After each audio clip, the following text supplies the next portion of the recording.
ఎన్నికలకు ముందు why not 175 why not Kuppam అంటూ వైసీపీ నేతలు నానా హడావిడి చేశారు. కుప్పంలో చంద్రబాబుని ఓడిస్తామని ప్రెస్ మీట్లు పెట్టి మరీ చెప్పారు. తీరా చూస్తే సీన్ పూర్తిగా రివర్స్ అయింది. ఇప్పుడు అసలు కుప్పంలో వైసీపీకి నడిపించే నాయకుడే కరువయ్యే పరిస్థితి కనిపిస్తోంది. ఇక వైసీపీ కుప్పం కౌన్సిలర్లు పార్టీకి గుడ్ బై చెప్తుంటే అక్కడ ఆ పార్టీ ఆఫీస్కే తాళాలు పడడం చర్చనీయాంశంగా మారింది.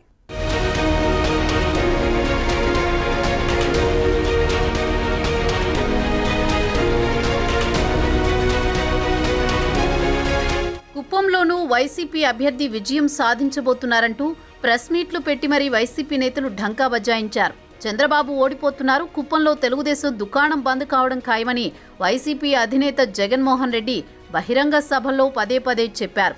అయితే ఎన్నికల ఫలితాలతో సీన్ రివర్స్ అయింది. తామొకటి తలిస్తే దైవం ఒకటి తలిచిందన్నట్లుగా వైసీపీ నేతలు ఒకటి తలిస్తే కుప్పం ప్రజలు మరొకటి తలిచారు. అసెంబ్లీ ఎన్నికల ఫలితాల్లో రాష్ట్ర వ్యాప్తంగా భారీ మెజారిటీతో కూటమి ప్రభుత్వం అధికారంలోకి వస్తే కుప్పంలో చంద్రబాబు నాయుడు మంచి మెజారిటీతో విజయం సాధించారు.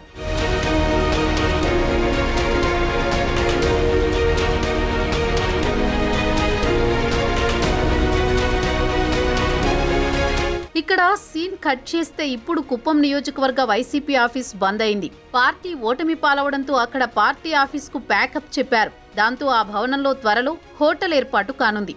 ఇందుకు సంబంధించి అక్కడ ఫ్లెక్సీలు కూడా ఏర్పాటు చేశారు. మరోవైపు చంద్రబాబుపై పోటీ చేసిన ఎమ్మెల్సీ భరత్ అధికారం కోల్పోయిన నాటి నుంచి నియోజకవర్గంలో కార్యకర్తలకు అందుబాటులో లేకుండా పోయారు. కుప్పంలో చంద్రబాబును కాదని నిలబడడం కష్టమని ఆయనకు స్పష్టత రావడంతో నియోజకవర్గానికి దూరంగా ఉంటున్నట్టు తెలుస్తోంది.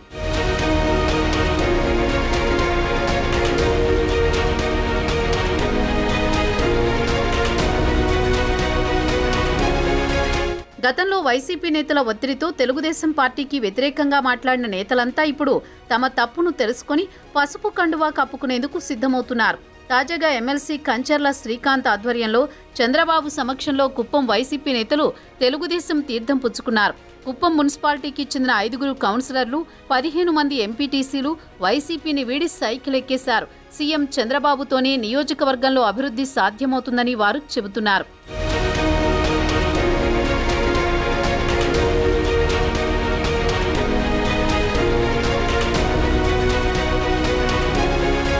ప్రస్తుతం నియోజకవర్గంలో వైసీపీ కార్యాలయం మూతపడగా రాబోయే రోజుల్లో నియోజకవర్గంలో వైఎస్ఆర్ కాంగ్రెస్ పార్టీనే ఉండదని తెలుగుదేశం నేతలు చెబుతున్నారు. మొత్తానికి కుప్పంలో చంద్రబాబును ఓడించాలని ఫ్యాక్షన్ రాజకీయాలతో రెచ్చిపోయిన వైసీపీ అధినేత జగన్మోహన్ రెడ్డికి ప్రస్తుత పరిణామాలు బిగ్ షాక్ అని చెప్పొచ్చు.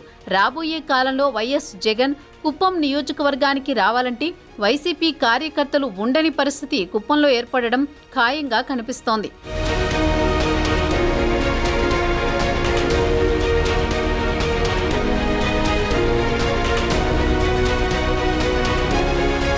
కుప్పం నియోజకవర్గంలో చంద్రబాబు 7 దఫాలుగా వరుసగా విజయం సాధిస్తూ వచ్చారు. వైఎస్ఆర్ సీఎంగా ఉన్న సమయంలో కుప్పంలో చంద్రబాబును ఢీకొట్టేందుకు సాహసం చేయలేదు. కానీ 2019 ఎన్నికల్లో వైసీపీ అధికారంలోకి వచ్చిన తర్వాత వైఎస్ జగన్మోహన్ రెడ్డి కుప్పంపై దృష్టి పెట్టారు.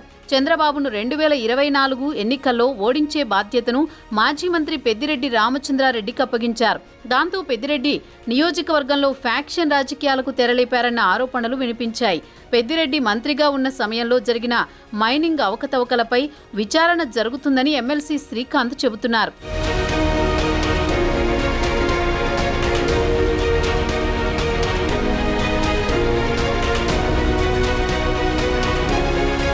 గత 5 సంవత్సరాలుగా ఒక వెలుగు వెలిగిన కుప్పం వైసీపీ ఆఫీస్ హోటల్గా మారింది. వైసీపీ ప్రజాప్రతినిధులు చంద్రబాబు సమక్షంలో టీడీపీలో చేరిన రోజే కుప్పం ఆఫీస్కు అమరావతి హోటల్ బోర్డు పడడంతో ఈ విషయం చర్చకు దారితీసింది.